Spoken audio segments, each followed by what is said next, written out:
Each fall festival season, I try to add something to the site of our home sukkah, which will enhance that year's celebration and continue to do so for years to come. This Sukkot, I determined to use up some old bricks for this edition, which have been laying around for a long time, waiting for their turn to be used for some great purpose. My friend and student, Christy, offered to help this year with my project. It is my belief that even the smallest physical work we do has an underlying spiritual meaning. As we worked, I reflected upon the task and how it might have some spiritual significance, and we spoke about it. Bricks are common things that most people consider to be simple and take for granted, except home builders and bricklayers. Yet, while bricks are common, they are not simple. There are many types, and each has its own specific purpose and must be handled a bit differently. Believers in the scriptures and followers of Messiah are similar to bricks in that way. Most people consider them to be simple and take them for granted, except for the master bricklayer. He knows each type and made them all for a specific purpose. He knows exactly the best way to handle each one in order to bring about his desired result. One of the hardest things to do with bricks is to take used old ones of mismatched types and assemble them into a well-fit and beautiful structure. New bricks, all of the same type, are easy to work with. While they lack seasoning and some breakage and other loss is to be expected, they usually go together swiftly and without issue. An assortment of old bricks often just does not seem to want to get along, going together quickly or perfectly. But bricks are expensive, and those who use them know that even the old ones have value. It is a shame to waste them when they can be reclaimed, and often the old ones prove to be even more valuable and costly than the new. A structure made of old, used, and different types of bricks, despite their flaws, is usually incredibly beautiful in its variety and diversity. Likewise, new believers such as the untaught and young children tend to be easy to teach and fit into their places, yet they lack seasoning and are untried, prone to easily crack or break. Older or more mature believers resist a change of state and rarely get along with one another well or easily. Yet they are seasoned and faithful despite any stress put upon them.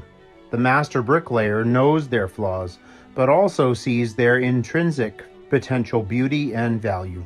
With these things in mind, Christy and I chose the bricks for our project and got to work.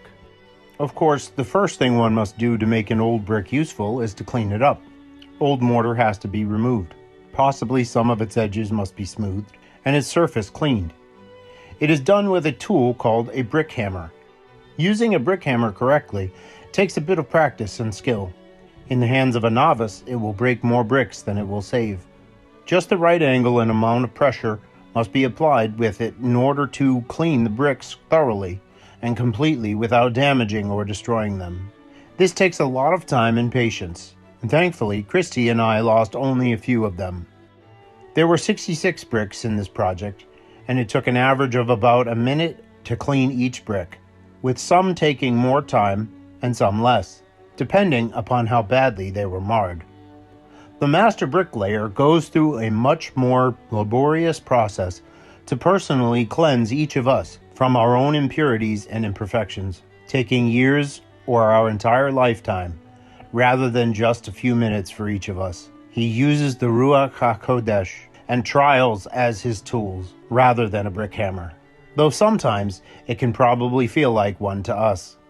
With his skill and patience, his mercy, grace, and long-suffering, not one of those who are truly his are ever lost. He always knows the exact amount of angle and pressure to use in our learning and trials in order to bring us to perfection without breaking us. Some of his people are more badly marred by life and sin than others, so he must take more time and make more effort to get them right than he does with others. This he does without complaint or special regard for any one person. Such is his love for us all. There are 66 books in the scriptures, and I wonder how much of a coincidence that is with the 66 bricks in the project. Once the bricks are ready, the ground must be selected and prepared for their use. Contrary to popular belief, The bricks do not get to decide that. The bricklayer decides where they will go, as well as when and how they will get there. For our purposes, we used a tool called a brick tong to support the bricks to the intended location of the project. Lined up in a row of 10, it picks them all up together, handily to be carried and set down together as a group in a convenient place to await their use. Once Christy and I got all the bricks where we wanted them, we carefully marked out and prepared the ground for their assembly. The master bricklayer knows where his people need most to be assembled and can best be used. Each of his sons and daughters should listen to his voice and trust him to send them to the place where they are most needed, and then go to wherever that is. As the prophet says, if you hear his voice, do not harden your hearts. Again, the tool for that placement is the Ruach HaKodesh, and it will carry them together in harmony and community to a place where they can live and learn while they await their placement in his final build site. Yahweh has already decided and told us where his final place of rest will be, in Yerushalayim. He is preparing the ground there for us even now. He has also promised to gather us from the four corners of the earth when that day comes. And he has said nothing in heaven and on earth can prevent this from happening. He has told us to form obedient and loving communities of believers, and to not forsake the assembling together with one another as we await his coming. The first brick to be laid for any structure is called the lead brick, or cornerstone. It is the most important one in the structure, and its perfect placement is critical for all that come after. If the lead brick is off by a fraction of an inch, the rest of the structure will eventually become exponentially out of plumb and alignment, ruining the build. Christy and I mixed our mortar to a nice buttery consistency, then carefully laid that first crucial brick. Once it was satisfactorily in place and left alone in place to harden somewhat, we began laying its brother and sister bricks down around it. Before laying each one, a small amount of mortar was applied to each brick to join it firmly to the one previously laid. This was done with a quick swipe of the trowel and is called buttering the brick. Sometimes this work goes quickly, and sometimes it slows slightly, but it cannot stop until all the available mixed mortar is used, or it will harden and be lost. We did our build with 2 batches of mortar, and so had a pause in between them overnight for the festivities of Sukkot. The master bricklayer, in his wisdom and perfection, and in the fullness of time, chose Yehoshua, our Messiah, to be the lead brick in our assembly. It is written of him in the prophets, "Therefore, thus says the Master Yahweh, see, I am laying in Zion a stone for a foundation, a tried stone, a precious cornerstone, a sure foundation. And so then, you are no longer strangers and foreigners, but fellow citizens of the set-apart ones and members of the household of Elohim, having been built upon the foundation of the emissaries and prophets, Yehoshua, Messiah himself being chief cornerstone, in whom all the building being joined together grows into a set-apart dwelling place for Yahweh, in whom you are also being built together into a dwelling of Elohim in the Spirit." This perfectly laid cornerstone was the first fruits of our salvation, and if we follow his lead, walking as he walked, will lead us plumb and aligned together into the final assembly which Yahweh has planned for us. The mortar of our joining is brotherly love and excellent works, done for one another in his name. He is awaiting for us in that place, for us to join him even now, interceding without pause before the Father on our behalf. Once the final brick was laid and the finished structure cleaned and readied, it was time to make use of it for its intended purpose: a blazing fire, light, warmth, a gathering, and a big pot of chili.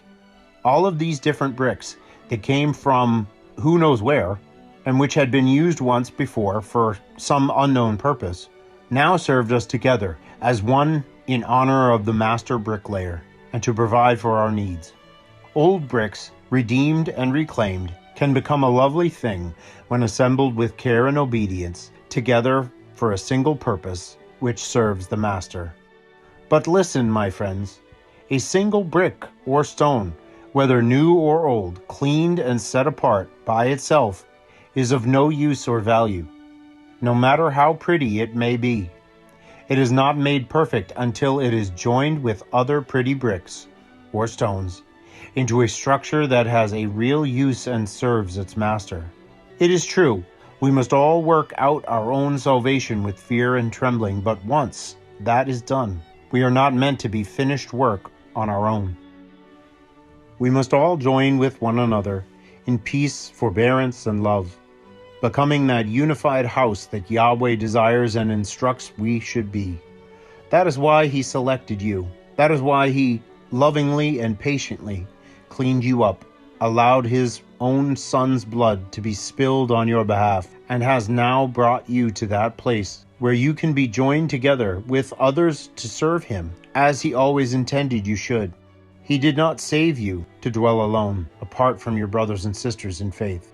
Blessed be the Elohim and Father of our Master Yehoshua Messiah, who, according to His great compassion, has caused us to be born from above to a living hope through the resurrection of Yehoshua Messiah from the dead, to an inheritance incorruptible and undefiled and unfading, having been kept in the heavens for you, who are protected by the power of Elohim through faith, for a salvation ready to be revealed in the last age, in which you exult, even though for a little while, if need be, you have been grieved by manifold trials, in order that the proving of your faith, much more precious than gold that perishes and proven by fire, might be found to result in praise and respect and esteem at the revelation of Yehoshua Messiah, whom, having not seen, you love, in whom you exult with unspeakable